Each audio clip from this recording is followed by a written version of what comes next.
Assalamualaikum warahmatullahi wabarakatuh. Bismillahirrahmanirrahim. Tabarakalladzi nazzalal furqana ala 'abdihi liyakuna lil 'alamin nadhira. Allahumma shalli wa sallim wa barik ala sayyidina Maulana Muhammadin wa ala alihi wa sahbihi asma'in, amma ba'du. Yang kita hormati bersama Profesor Dr. Muhammad Quraish Shihab, semua yang hadir saya hormati, karena kalau mau nyebut sudah disebut Pak Rektor sebagai bentuk penghormatan bahwa ingatannya jenengan itu bagus, pokoknya kayak yang disebut Pak Rektor. Kedua, saya alhamdulillah ini rektornya tawaduk sekali, tahu diri, jadi alhamdulillah bagus. Singkat cerita, beliau pernah ke rumah saya sama Pak Lutfi sama Pak Arsoyo, minta saya ikut jadi pembina di Badan Wakaf. Ya karena diteror, didatangi orang-orang sepuh, saya bilang iya gitu. Kalau adat Jawa itu kalau didatangi itu kan kayak diteror. Yes. Padahal saya di sini tuh lama sekali. Derekno Profesor ini ikut bantu. Karena latar belakang beliau itu sastra adab. Dulu di Al-Azhar sama dengan Profesor Quraish, seniornya Pak Quraish. Saya mulai kecil nekuni fikih, terutama fikih. Tapi karena bapak saya itu hafal Quran, keluarga saya itu banyak yang hafal Quran. Hafal beneran, maksudnya itu hafal betul itu. Nah, sehingga terus saya juga ikut hafal. Nah, kenapa judulnya seperti ini? Ini makalah nanti di taskhih istilahnya pondok bareng-bareng Pak Quraish. Jadi Indonesia yang damai ini nggak lepas dari peran kitab-kitab yang datang ke kita, datang ke Indonesia. Misalnya arti kemenangan. Arti kemenangan itu tafsir yang datang ke kita. Ini yang paling terkenal kan tafsir Munir, karangannya Syekh Nawawi Al-Jawi. Itu beliau menyebut kemenangan umat Islam itu kemenangan logika. Logika bahwa alam raya ini dimulai dari satu Tuhan yang berstatus wajibil wujud tentu lebih masuk akal ketimbang logika yang lain. Misalnya logika nihilisme, bahwa alam ini dimulai dari ketiadaan. Karena itu melahirkan satu teori ketiadaan menciptakan yang ada. Jadi nanti membingungkan, ada teori al-adamu yakhluqu maujudan, sesuatu yang enggak ada itu menciptakan yang maujud. Itu tentu enggak ketemu nalar. Ini saya baca ya, nanti di taskhih Pak Quraish. Awal makalah, saya baca Arabnya. Jadi yang pernah kuliah di Fakultas Syariah ini dosennya banyak yang santri saya ini, tapi nggak berani baca depan saya. Nanti kalau salah langsung dipecat sama Pak Rektor. Saya di sini itu mulai tahun 2000 sama Profesor Zeni. Dulu belum Rektor itu Pak Fathul Wahid. Tahu-tahu jadi atasan saya ini. Enggak bener gitu. Tapi nanti di akhirat atasannya saya lagi nanti kalau karena yang bisa nyafaati itu orang hafal Quran itu. Jadi harus saya baca ya. Kata Syekh Nawawi, wa may yatawallallaha wa rasulahu walladzina amanu fa inna hizballahi humul ghalibun. Siapa yang mempertuhankan Allah, mengikuti semua aturannya Allah, seterusnya terus pasukan Allah itu pasti menang. Ini ikut Al-Maidah 56. Wa may yattakhidhum awliya fin nusrah fa innahum junduwa wa junduwa humul ghalibun ala a'daihim bil hujjah fa innaha mustamirratun abadan amma bisaulah wa daulah faqad yuhlabun. Jadi kemenangan umat Islam yang permanen itu kemenangan logika. Kalau kemenangan perang, kemenangan bernegara, kemenangan sosial, orang Islam ya pernah kalah. Zaman Nabi Sugeng saja pernah mengalami kalah periode Mekah. Ketika periode Madinah juga pernah mengalami kalah di peristiwa perang Uhud. Tapi kalah-kalah sosial ini tidak ada pengaruhnya dengan kalah secara logika. Logika bahwa alam ini dimulai dari satu Tuhan wajibil wujud tentu lebih mudah dicerna. Makanya beliau ngendikan menang itu ala a'daihim bil hujjah fa innaha mustamirratun abadan, karena logika itu yang abadi. Artinya gini, ketika kita secara sosial ekonomi kalah, mungkin secara apa kalah, meskipun kita tidak ingin kalah, Tapi jangan pakai ukuran itu. Nanti jangan-jangan ketika kita kalah kaya sama nyuwun sewu non muslim atau kalah kaya sama yang sholat, buruhnya orang tidak sholat, yang sujud buruhnya orang yang tidak sujud. Anda tidak perlu merasa kalah. Ketika Anda kerja dan tolabul halal itu yang merintahkan Allah. Jadi Anda tidak pernah buruh di mata Allah, distatuskan tolabul halal, orang yang mencari apa? Halal, dan itu ibadah. Karena Islam hanya mengakui hukumnya Allah. Dulu Sayyidina Ali karramallahu wajhah pernah ajjaro nafsahu li Yahudiyan, juga pernah kerja di orang Yahudi. Tapi enggak merasa hina karena thalabul halal itu perintah Allah. Dulu Nabi pernah enggak punya uang. Alhamdulillah ditiru banyak umatnya, kalau enggak punya uang itu banyak alhamdulillah itu. Semoga jangan karena ingin punya uang ingin jadi dosen, berarti nyari jadi guru karena ingin punya uang. Semoga enggak jadi guru karena ingin ngajar. Nggih monggo niki tobat niki. Jadi walhasil terus akhirnya Nabi itu mau beli gandum lah atau makanan. Cara Indonesia mungkin beras. Cara Jawa itu ngutang. Terus kata orang Yahudi, jaminannya apa Muhammad? Nabi sempat bilang, ngendikan, saya ini dipercaya langit, masa kamu tidak percaya saya? Kata orang Yahudi itu menurut orang Islam, saya ini Yahudi. Walhasil Nabi terus rohanahu dir'an. Nabi menggadekan rompi perang sebagai jaminan kalau kapan-kapan tidak kuat bayar. Ya muamalah sama orang Yahudi. Jadi intinya tafsir yang datang ke kita itu banyak cerita. Bahkan cerita fitnah min adzabil qabri itu ceritanya Sayyidah Aisyah itu didatangi dua perempuan Yahudi. Sayyidah Aisyah itu dermawan sekali. Ya memang orang-orang soleh itu jubila auliya wala sakha. Orang soleh itu pasti dermawan. Karena sering dikasih, terus si orang Yahudi, perempuan Yahudiannya itu mendoakan semoga kamu diselamatkan dari siksa kubur. Sama sih ingat redaksi di kitab Bukhari itu. Walam an'am an usaddiqahuma, kata Sayyidah Aisyah, saya tidak nyaman membenarkan dia karena dua orang ini orang Yahudi. Setelah Nabi datang terus diceritani sama Sayyidah Aisyah, itu benar bahwa nanti memang ada adzabil qabri. Semenjak itu ada isti'adzah min adzabil qabri. Allahumma inni a'udzubika seterusnya sampai min adzabil qabri wa min fitnatil mahya. Dan masih banyak lagi cerita-cerita sosial Nabi yang Nabi tertawa-tawa ketika orang Yahudi bilang nanti pas kiamat itu kan hancur semua Muhammad. Lalu orang-orang yang sudah mati diletakkan di mana? Pokoknya terus orang Yahudi cerita-cerita terus Nabi tertawa-tawa, fadhahika hatta badat nawajiduhu tasdiqan lima qalahul khabru. Nabi tertawa-tawa, oh iya benar. Semenjak itu ada ilmu bersama bahwa kalau orang Yahudi, orang Nasrani cerita ilmiah itu la tusaddiquhum wa la tukadzibuhum. Kamu jangan ngambil sikap membenarkan, juga jangan sampai ngambil sikap mendustakan. Kamu benarkan jangan-jangan pas yang muharraf, yang tipuan. Kamu dustakan jangan-jangan yang masih orisinil. Makanya secara ilmiah Nabi ngintikan la tusaddiquhum wa la tukadzibuhum. Intinya tidak ngambil sikap ekstremis itu juga ajaran tafsir yang sampai ke kita. Karena kita ini butuhnya menang fil hujjah.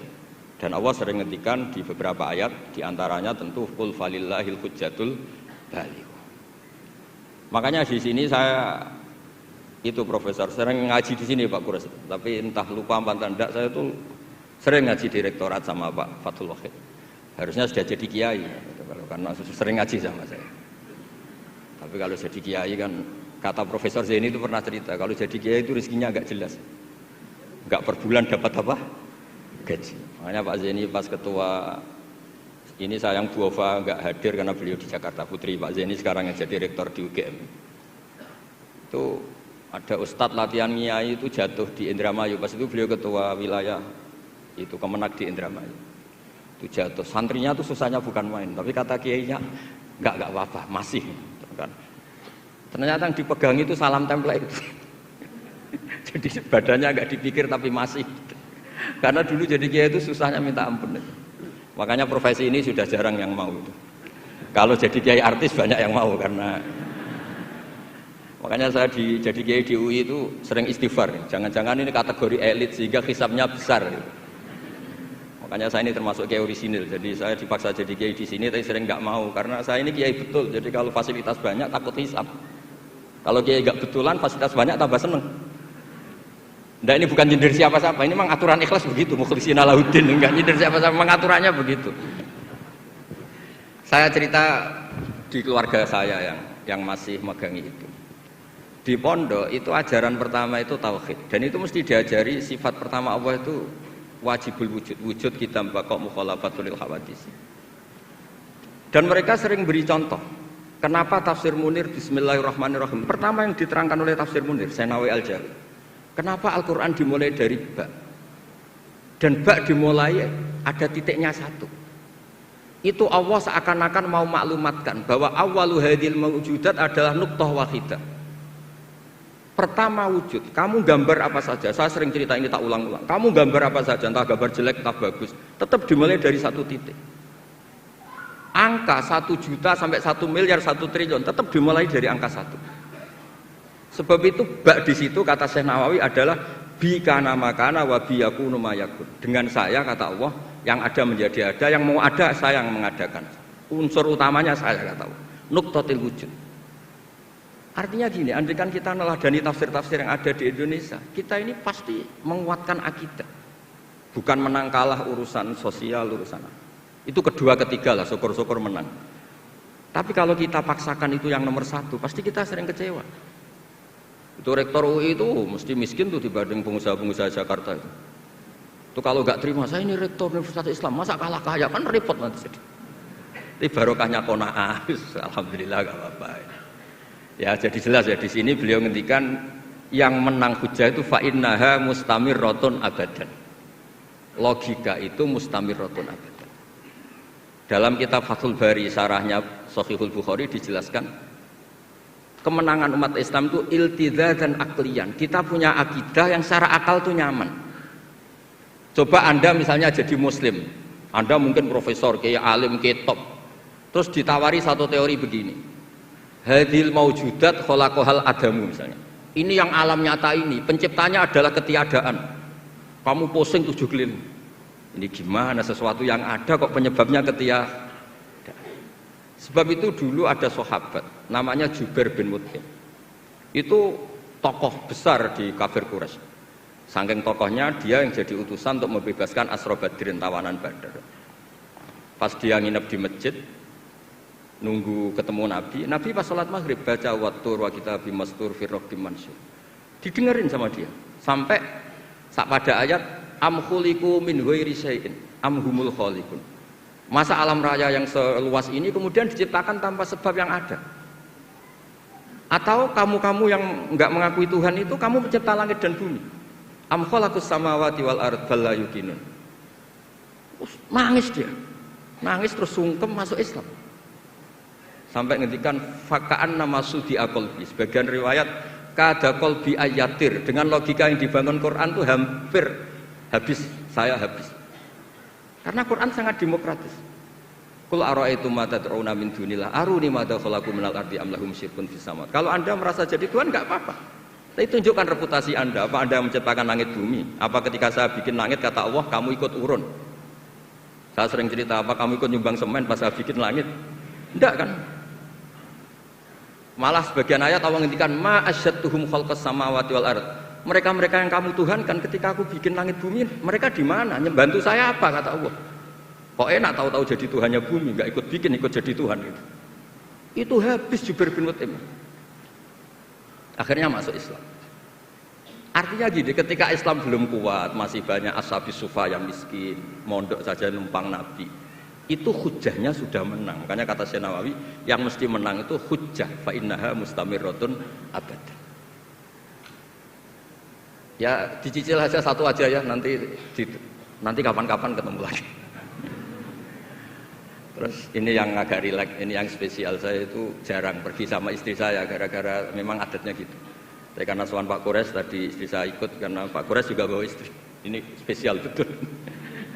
Biasanya saya agak pernah karena adat keluarga saya itu ya begitulah. Ya jadi saya mohon semohon-mohonnya nanti Pak Kores bisa nerangkan panjang lebar. Jadi terus yang kedua ya dua aja lah dua. Ya ayyuhalladzina amanu sabiru. Di sini dijelaskan ala masyaqqatil istidlal fi ma'rifati tauhid wan nubuwah wal ma'ad. Wa ala masyaqqatis istinbatil jawab an syubuhati nahwil falasifah. Wahai orang-orang yang beriman, bersabarlah kamu. Di sini artinya sabar itu apa? Membuat logika yang mudah difahami banyak orang, kemudian orang itu mencintai Allah dan Rasul. Dulu itu ada orang Bedui. Ketika Imam Asy'ari berpendapat Iman yang diterima itu imanul mufakkir, bukan imanul muqallid. Enggak boleh taklid buta dalam iman. Terus ditentang banyak orang. Dulu zaman Nabi banyak orang Bedui imannya diterima. Terus kata Imam Asy'ari, coba kamu jalan-jalan di kampung. Ternyata orang kampung ketika ditanya, bima arafta rabbak, kamu selalu ngurusi ternak, ngurusi sapi, unta, lalu kamu tahu Tuhan kamu dari mana?